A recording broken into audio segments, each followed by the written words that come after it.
All opinions are those of the participants making them and are not an endorsement of any position, program, religion, or political affiliation. DFG's Corner is for information, observation, and entertainment. I ask that you comment, like, share, and subscribe.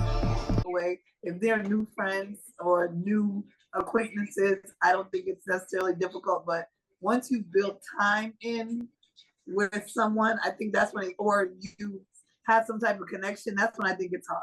So other than that, I don't know. And I pretty much Quick follow-up question. Does it take courage to walk away? I always think courage to walk away. I think if it's easy for you, you weren't really invested. So that's just different. Well, let me reframe that. And you have a good point. Some people are so, some people they have non-negotiables.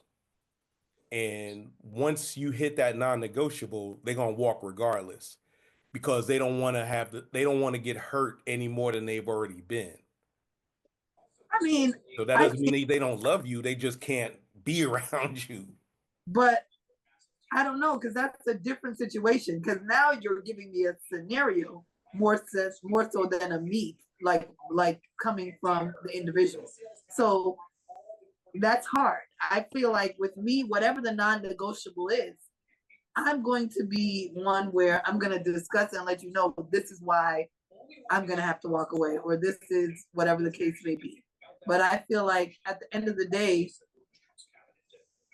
it's almost like there's some communication in place. Because I think a part of walking away is sometimes easy. It's sometimes a cheap way or an easy way out of a situation.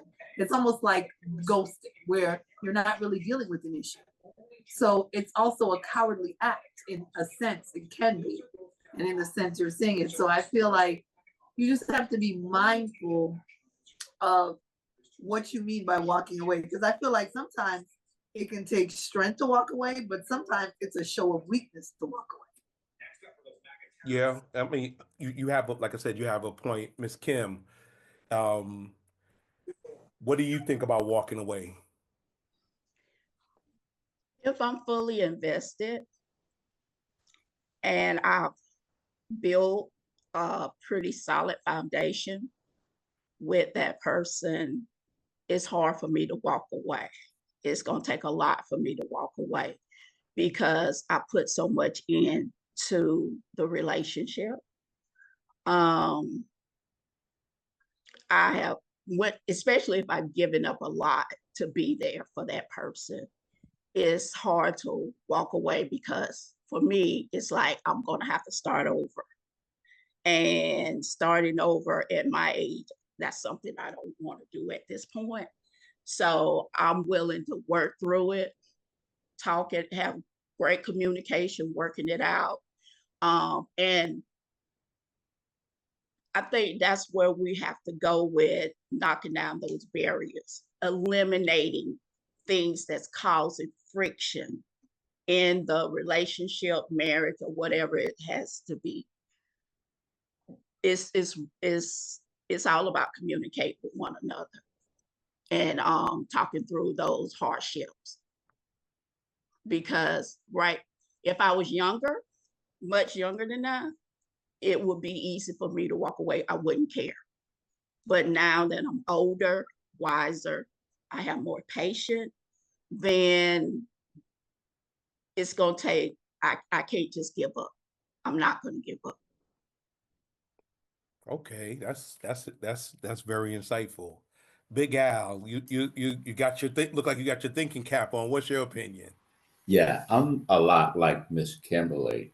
As I've gotten older, I become wiser, more patient. But from the spiritual perspective, I believe that nobody comes into my life. I don't meet anybody. I don't befriend anybody that was not part of God's purpose for my life. So what I want to do is give that person the benefit of the doubt. And rather than walk away, I try to put everything that I have into salvaging the relationship, even if I have to turn the other cheek. So I just feel that from a spiritual perspective, I should not walk away from a relationship, no matter how toxic it is. And if I get to the point where I just can't coexist, then I leave the communications open so that if that person has a change of heart or if that person ever needs me, they can always reach back and contact me. But I just think everybody, to include my siblings and families that are part of my life or are part of a grand master plan that God has for me and all of his people. Oh, that's wonderful. And I'm gonna say something that is sort of a joke, but y'all take it for what it is. So when you're in a relationship, it's like a deck of cards. It starts off with hearts and diamonds, and by the end of it, you want a club and a spade. Take that for what it's worth. But anyway, I appreciate all of this, all of this thing, all of these things. Apple, what's going on with you, Apple? Besides you being cold. um, Nothing really. As far as I don't have a problem with I used to have problems cutting people off, but I set up a boundary that I implement for everybody. If you give me a reason to cut you off, you cut off for good. I might give people that I love a second chance, but it's not going to be too many. I don't have a problem with cutting people off at all. I'll walk by you like I never met you in life. That's just for my peace of mind and my, my personal mental health. Growing up, I used to let people cross too many boundaries and take advantage of my kind heart. And I refuse to do that now. I don't do that anymore. And it may hurt to like cut a person off, initially, but in the long run, everybody comes into your life as a lesson or a blessing. I believe that wholeheartedly. And if you are a lesson to me, I'm not going to ignore that lesson. I'm gonna take it for what it is. It's time for me to go and time for you not to be in my life. Whether it's like totally cut off or low contact or no contact, I do it. And my kids think I'm cold hearted because I'm able to do that, but it's not that. I'm protecting my heart because I'm so warm hearted. I'm so caring that I care more about the person I used to than I did myself. So I don't tolerate. Once I feel like you don't need to be in my life anymore, that's exactly what I do. You're not going to be in my life anymore, and that's it. No, and you and I had plenty of talks about that back in the day with um, how you were your mother's child, and how you were basically running an orphanage. No, yeah, no, I really was like that. You're laughing and making a joke out of it, but I was really like that. Anybody that in need that. I'm sorry. I used to call her the Josephine Baker of the hood. But yeah, I mean, and I remember I used to get upset at you, like you got all these people ain't putting in, they you got whole adults in there and they ain't kicking in. They taking your kindness for granted, and you'd be upset at me. You'd be upset at me. Talk about mind your business. But the happiest thing that happened was when you had enough and realized that you can't save everybody. Some people got to be on their own, and you still have a big heart. Don't get that wrong, and I love you for it. But and we all have our soft spots for people because that's where Margaret Golden's children. However, it was, I guess it took us, I guess we just had to get burnt too many times in order for us to actually grow a backbone and have things in order that we're not burning ourselves to keep other people warm. Miss Jackie, welcome to the show. Welcome to the show. How are you doing this evening? ¿Cómo está usted?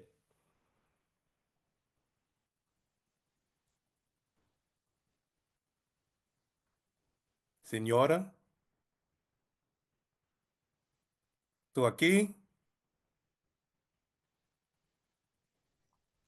She may be at work and can't speak Oh, okay. and Oh, just listening. okay. Well, I could answer your question for you. Sí, muy bien, gracias. Sorry, I'm at work. Okay, okay.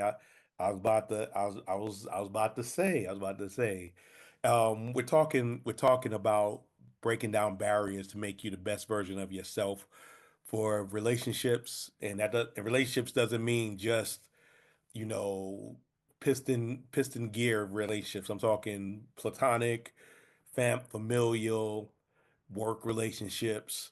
Do you keep up barriers around yourself when you're around people until they get to know you?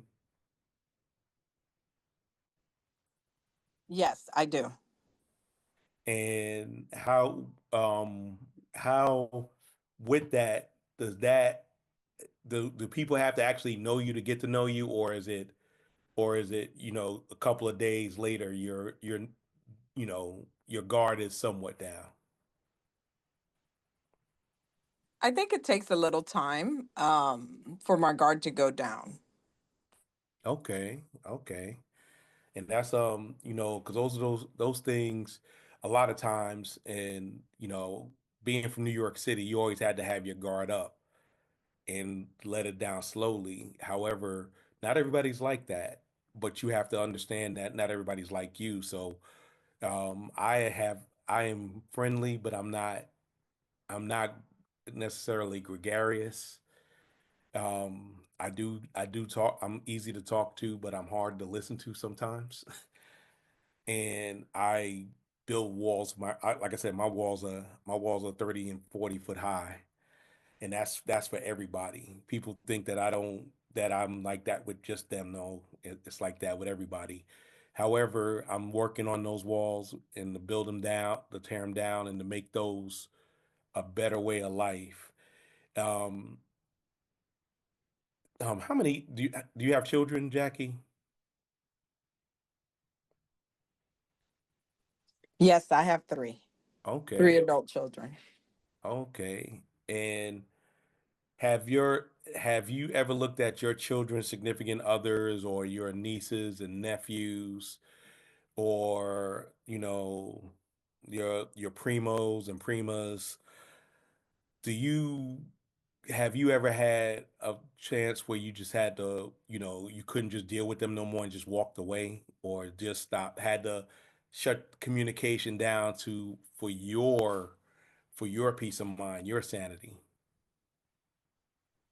I've had to walk away from a few relationships, yes, for my peace of mind. Okay, okay. Care to elaborate a little bit? Not too deep. I don't want to know everything. Thanks for watching.